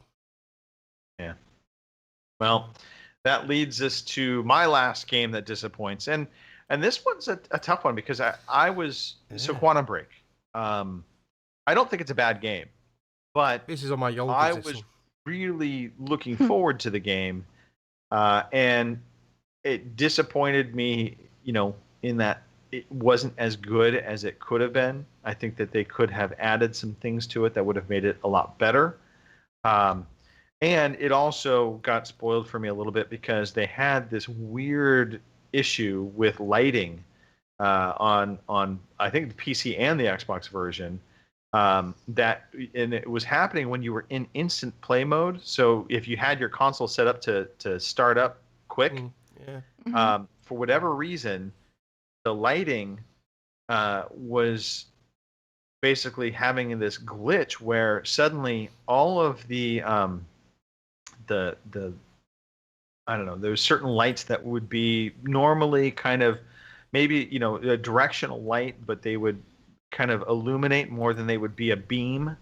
They suddenly were turning into like beams, and so they were literally blinding you on the screen to where you weren't seeing things. Like they would flash the screen and you couldn't see, and it really was distracting and ultimately really made the game difficult to play through. And I slogged through that because I actually really liked the TV cutscenes in that game. Yeah. I thought they were actually really well done, and I enjoyed that aspect of it. So I wanted to see where the story went. But I finished that game, and then they came out with a patch that fixed everything. Oh, I'm sorry, they fixed it now, yeah. They fixed it, And you don't want to after go I back to it. finished it. So it was a disappointment to me. It was a letdown. I thought that game could have been really good. I thought it was just okay. Good game, not great game. And then on top of that, the bugs really that kind of ruined it for me personally. So, all right. Well, that was a fun discussion, but what we really want to do now is hear from the community. So if you're listening to this and you're thinking about some games that you were looking forward to leading all the way up to the release of the game, and then you got the game home and it disappointed you tremendously, we'd love to hear that. So, tell us about those. And I think that'll be a nice little conversation to have next week, right before E3, because E3 is all about that pre-game hype. And, we all get excited about all of those games, and then suddenly they come out and we're like, oh. Yeah. All right. So podcast trivia. We actually have a couple trivia questions. Now, sadly, there's nothing on the line here. This is pride we're talking about, because Nicole Radowski, she did in fact win the news quiz once again. So she is a 2-time winner. She is the best guesser of the guessers, and again, filled with good. That there is something to be said, though. To be a good guesser, you have to have a base of knowledge, right? So, with that said, we do have a couple pieces of trivia from good old Jason Johnson. And I said, Jason, because nothing's on the line here, but let's have some fun with this. Let's make some questions maybe geared towards E3. Oh. And so he sent in 2 questions. So here we go. Yeah. Question number 1. And of course, if you're listening to this at home, we're going to do 2 multiple choice questions. You can play along at home. You will get no points from me, but Mark will send you lots and lots of fake money through the internet to an email address of your choice. What year did Nintendo last have a major E3 press conference? So what year did Nintendo last have a stage press conference? That's basically what we're talking about. Not a video, there's Nintendo Treehouse videos, but what was the last year they actually had an E3 conference? Was it A, 2012, B, 2013, C, 2014, or D, 2015? What was the last year that Nintendo had a major E3 press conference? Right, I'm ready. All right. I need your answers in 3, 2, 1. All right. Kim and Mark both have said C, 2014. And Kim and Mark are both incorrect. It was 2012. 12. And that was the year they announced the Wii U. That was the last year they did an actual I thought it was stage only a conference. couple of years ago when we stopped doing when we started doing Nintendo Directs. It's so No, long and ago. I specifically Wow. remember this press conference because I remember them coming out Yeah, with the Wii U and yeah, everybody thinking, Is it an add-on? Is- Is it? Yeah. is it an add-on? Yeah. Is it a new What is console? You didn't even see the console. You just saw the gamepad, didn't you? Right. Yeah, I They remember showed that, the yeah. gamepad and nobody knew if it was a new console or what. Yeah. It was the most confusing announcement ever. Yeah. God, was that so long all right. ago? Wow. Well done to nobody. But, Well, nothing to lose. we'll Anyway. try for our second question. I guess par for the course, right? Yeah. What year was the first E3 held? I knew that was going to be a question, and you told me this. What year was the first E3 held? Was it A, 1990, B, 1992, C, 1995, or D, 1997? Oh, What you year didn't even give me the option of what I thought it was. first E3 held? 90, 92, 95, or 97? I need your answers in 3, 2, 1. I honestly thought it was 96 for some reason, but All right. that wasn't even an Kim option. has said D. She believes it was 1997. And Mark has said 92. B, believing it to be 1992. And the two of you are both incorrect, as it is 1995. Wow. Yeah, the first E3 was held from May 11th through the 13th, 1995, at the Los Angeles Convention Center. There you go. I'll be darned. Well, thank you, Jason Johnson, for the trivia, as always. And we appreciate that. And hopefully those of you playing along at home were able to get the answers correct, unlike the two hosts. Yes, that was a big. It's easy for me to make fun of you guys because I'm not answering questions. Exactly. Yeah. All right. Let us move on to games coming out. New releases. Kim, if you wouldn't mind. Sure. Our new releases for June 3rd through June 9th are Elder Scrolls Online Morrowind for the PS4, Xbox One, and PC on June 6th. Guardians of the Galaxy Episode 2 Under Pressure, PS4, Xbox One, PC, iOS, and Android on June 6th. Wipeout Omega Collection for the PS4 on June 7th. Ooh. Dirt 4 for the PS4, Xbox One, and PC on June 6th. Those are our new releases. All right. Thank you for that. Mhm. I want to go back real quickly. I didn't see it in the chat, but Martin had chimed in on games that he was disappointed by. Star Wars Battlefront for him was a game disappointed. He says that was a game I couldn't wait for, and I wish I had waited. And I mean, I think that goes back to a lot of these multiplayer-only games that don't necessarily have a story to them. I think oftentimes there's a rush to jump into those games, at the start because you feel like you're going to get left behind. But I don't know. That's a game that I honestly don't play. I was never really excited for it, and I don't know why, because I love Star Wars. Yeah. But I think the lack of single player really put me off to that game. And it's something that's kind of funny because I was never one to be touting, single player is a necessary element. But I think Titanfall actually got me turned on that. And I realized I really do like having, even if it's only a 6-hour campaign, hello Call of Duty, that a single player game attached to the bigger multiplayer experience is still really important to me. It helps me kind of get immersed in that, I don't want to say community, but in that world.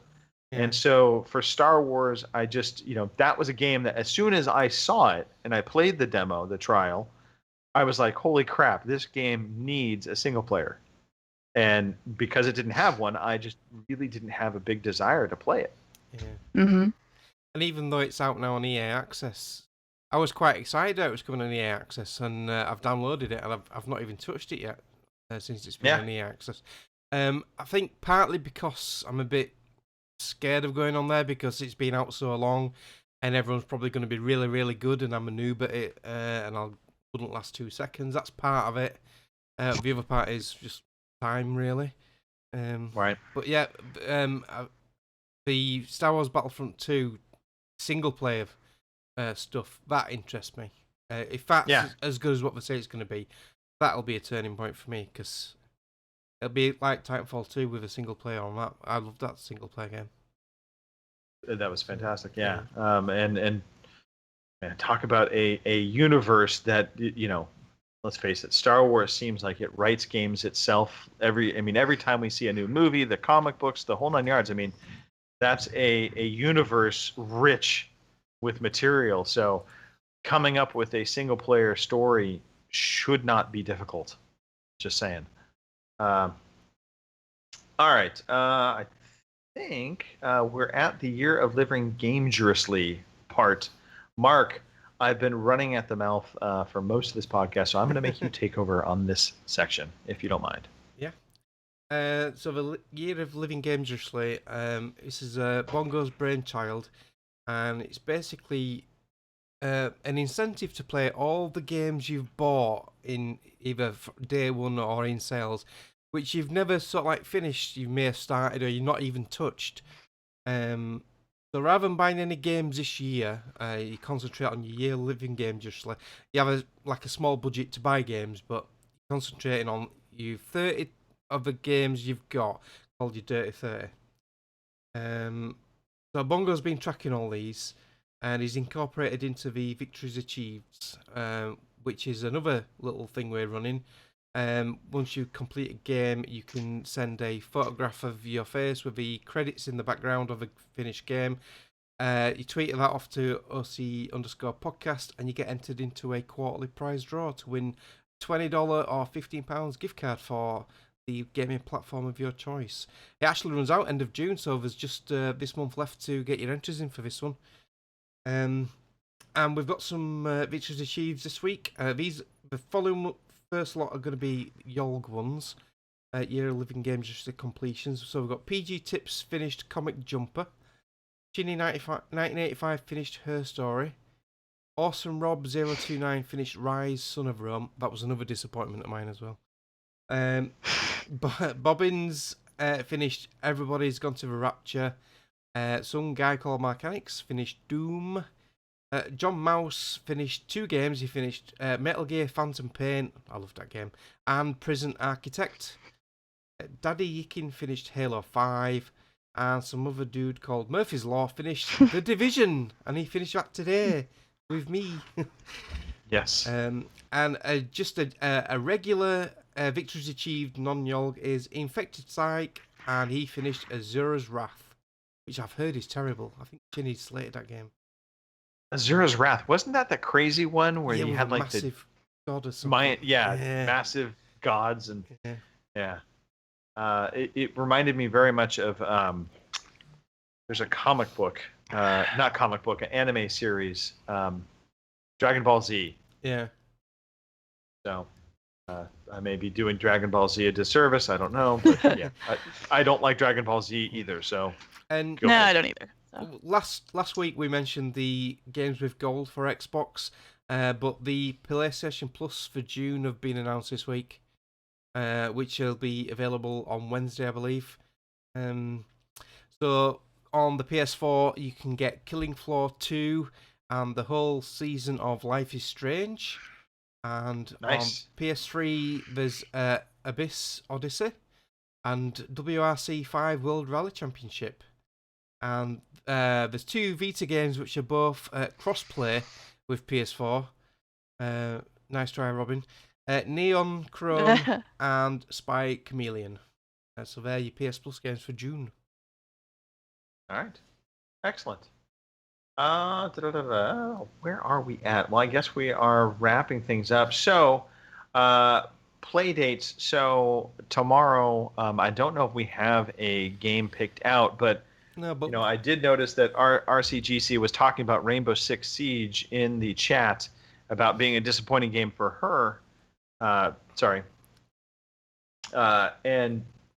so I thought maybe we play Rainbow Six Siege. So. And I think we owe some apologies for last week. Last Sunday, I don't think any of us ended up being on at the said time of 7 p.m. I wasn't anyway. I was too busy trying to sort out my computer issues ready for this week's show. So apologies for that. Whoops.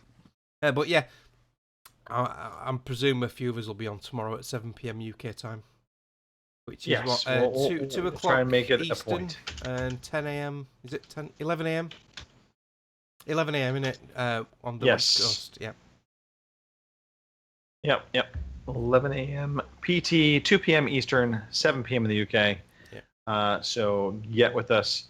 And, as noted before, if there's a game on the PS4 or the Switch, because some of us have a Switch, or PC, player unknown, player unknown Battlegrounds. That's a thing, apparently.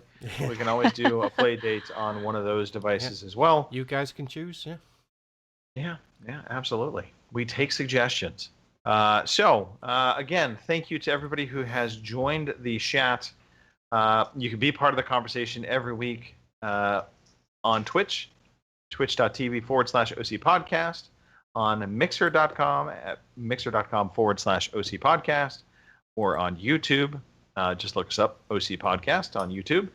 And you can also catch the audio version on Sundays, sometime around 5 p.m. West Coast. Usually it'll be up and running. And of course, on Saturdays, we're here 11 p.m. UK time, 3 p.m. on the West Coast, 6 p.m. on the East Coast. If you want to send us in a game that's disappointed you, a game that you were looking forward to, and you were hyped, and it got out, got it home, maybe you unwrapped the box, or you fired up that digital code, and you started to play it, and you thought, what an utter piece of crap. We want to hear about that game. So you can email the podcast at ocpod.com. You can tweet us at OC_podcast. Let us know what games disappointed you after being totally hyped for them. You could even post it up in the Facebook. Maybe, Kim, we should post a Facebook posting talking about this. We should do that. That was actually difficult for me to say, by the way. So we can get that up on Facebook as well. Maybe get some conversation happening. And getting ready for E3. The excitement it's just around the corner. It's Christmas for gamers. Or is it not going to be Christmas for gamers? Is it going to be bah humbug? Don't know. We'll see. We shall see. Yeah. You can leave us iTunes reviews, Stitcher reviews. We like all of those things. Mark. Yes. You are our club president. Yeah. And it's not Hair Club for Men. It is our gaming club president. Yeah. Why don't you tell everybody how they can find us on these numerous clubs you have gone painstakingly through to set up? Yeah, if you're on Xbox One, you can go on the Xbox Clubs app in the dashboard and just search for OC Podcast, and we're on there. We have a OC Podcast community on PS4, which you can find and request to join on there. We also have a OC Podcast group on Steam, so we've got a Steam presence as well. And finally, we have our own little server on Discord. Discord is the future. No one believes me, but we're all coming around to it. Even Fraser was admitting he's getting there. So, discord.ocpod.com will get you the invite. It's like a short URL to get to the invite. And in there, we've got different chat groups, we've got a podcast chat, we've got general games chat, we've also got voice channels, so if we're playing PlayerUnknown Battlegrounds, we can use the voice channel to talk to each other, like on Skype or TeamSpeak, but it's free. You don't have to pay for anything like on TeamSpeak. Free. All right. Well, thank you for that. And with that said, I think we can call this a podcast. And we can say it is a podcast that is done. So shout outs. Kim, start us off, please. Alrighty. I want to shout out you guys, as usual. It's always fun to come on here. So, and our shatters, we had two. That would be RCGC. Slow Saturday night. Yeah, well, the weather's nice. We're not all trapped up in the house like we are in winter, so I'm not surprised. So, you can find me at GamerRoll27 on Twitter. That's on Xbox. If you want to send me an email, it's kim@ocpod.com. So, if you want to reach me, that's where you'll find me. So, how about you, Mark? I'm Mechanics on everything, Xbox, PS4 and Steam. That's the best way to get hold of me. I want to shout out you guys. Love podcasts. You guys, the whole podcast team, we're like a little family. We're always having lots of banter and chat on the WhatsApp, and it's just makes your week. It's so much fun. And I want to shout out the government for doing more and more NHS budget cuts and affecting me directly because I'm having to change my shifts again at work and I'm going to be losing money because of it, because of my own social hours are going to be cut. So I'm not happy. I want to shout out Nicole because she's at Walker Stalker Con and she's met Lenny James who plays. Oh my god, I forgot his name. My mind's gone blank. What's his name? Oh god, now I'm drawing a blank. Yeah. Starts with an guy M, with a I stick. believe. Yeah, he plays him anyway. It's not just me, then you two forgot as well. And she's seen Daryl's ass as well, apparently. So yeah. Right. Yeah. So yeah. So I hope she's having a great time with her kiddies over there. Morgan, that's it. Thank you, Jason. Yes, Morgan. I was right though. It started with an M. Yeah. Yeah. Bonus points to take up. Yeah. All right. Well, again, thank you to the both of you. Yeah. Thank you to our shatters. And obviously to listeners as well, because you don't have to be live to enjoy the show. It's just as good on Memorex. That's the thing, right? Yeah. Not fade away. Yeah. So I have a blog that I have not updated I've not touched in mine like either. 2-3 months, and that's pretty much because I hadn't finished a game in 2 or 3 months. But having finished the division, I now have to update it, so I will be updating it. But it's worth a read if you ask me. I mean, I put some effort into it. It's not just a couple one-liners here and there. It's actually goes in depth on some of the games that I've been playing, that I've completed, as well as just stuff that's happening in life. Because that sometimes is interesting, sometimes is not. I don't know. E3, that's happening next week. Get ready for it, folks. It's going to be a fun time. I know we're doing. There's a lot more on a weekend now, isn't there? A lot of them are on a Sunday. Mm-hmm. Which is it's weird. starting. Actually, it's starting up on Saturday. So for those that just to be prepared, EA kicks it off on Saturday. They're doing their anti-E3 show, which is basically they're not part of E3, so they don't have floor space at E3. They have a facility away from E3 that they're doing their own event at, and then Sunday Microsoft officially kicks off E3 because they're the first official E3 event, and they will be kicking that off on Sunday. Then Sunday night Bethesda has their event. And then everything rolls into Monday morning. And Monday morning, you'll get Ubisoft in the afternoon. And then Sunday. Sony. I can't talk anymore. Sony will be in the evening on Monday. And I think Nintendo does their video the following Tuesday. They'll do their Treehouse video nonsense. But I call it nonsense. If there's one thing that you can take away from, I think when you look at the floor space of E3 and you start seeing what people are doing, E3, the idea of E3 is still important to have kind of the timing, but I think a lot of companies are realizing presence at E3 is not as important as having presence during the time of E3, if that makes sense. Yeah. Hopefully it does. So, having a press conference in and around the E3 timeframe gives you spotlight. That's why EA is like, we're going to do our own thing away from the convention center, so we're not going to pay the exorbitant fees of being at E3, but we're still going to get plenty of coverage. Nintendo literally just puts a video out. However, in fairness to them, they also have a fairly significant floor space plan at E3. Microsoft this year doing their own event pre-E3 week, that Sunday. And then if you look at the floor space of Microsoft, it's actually significantly lower this year. They shrunk down their overall size.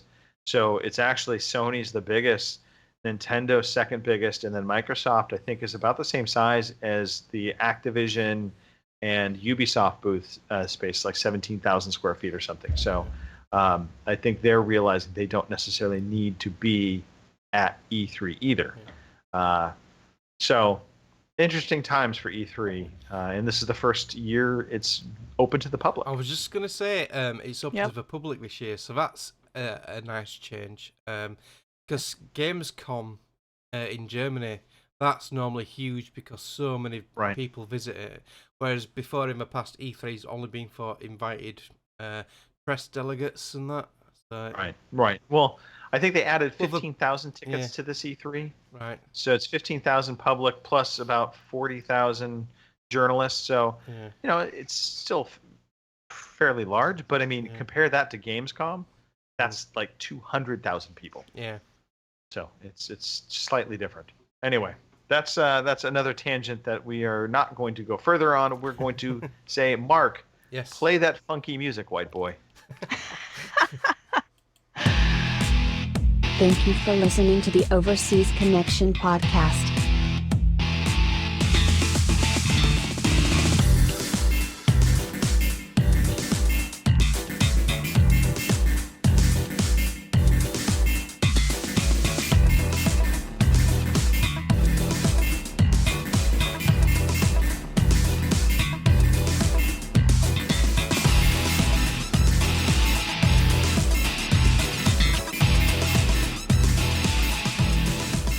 See you same time next week.